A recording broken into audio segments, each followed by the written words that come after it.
দামের মধ্যে চমক, গ্যাজেটে ধামাকা। স্বাগতম বিশ্বকর্মা ইলেকট্রনিক্সকে। আপনাদের জন্য নিয়ে এসছে এই জয় কিষানের 12 ভোল্ট ডিসি চার্জার, মানে 16 লিটার দামের যে স্প্রে মেশিনের যে চার্জার, 110 ভোল্ট থেকে 220 ভোল্টে এসিতে চলবে।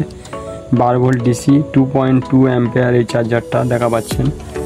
এতে জয় কিষান চার্জার। এই চার্জারটা আপনাদেরকে কেটে দেখাবো। অটোমেটিক সিস্টেমও আছে, চার্জ ফুল হয়ে গেলে সিগন্যাল হবে, চার্জ না হলেও সিগন্যাল হবে। এটা আপনাদেরকে কেটে দেখাবো। এই চার্জারটা দেখা পাচ্ছেন কতটা মজবুত ও মসৃণ, কোয়ালিটি অনেকটা হেভি। সঙ্গে 1 মিটার করে কর্ড এসি লাইনে রয়েছে, 1 মিটার কর্ড, ডিসি লাইনেও 1 মিটার কর্ড রয়েছে। এই চার্জারটা আপনাদেরকে জ্বালাবো, দেখাবো, বা চার্জের সিগন্যাল কিভাবে হয় বা চার্জ না হলে কিভাবে সিগন্যাল হয় দেখাবো। এটা দেখুন লাইনে দেওয়া আছে, এটা লাইনে দিলে সবুজ জ্বলছে। এটা আবার চার্জের বাল্বের সেটিংয়ে চার্জ হলে দেখবে এখানে লাল জ্বলছে। এই লালটা জ্বলতে জ্বলতে যদি সবুজ হয়ে যায় তখনই জানবে যে এটা ফুল চার্জ হয়ে গেছে। এই চার্জারটার দাম রেখেছে বিশ্বকর্মা ইলেকট্রনিক্সে, পাচ্ছেন মাত্র 200 টাকায়।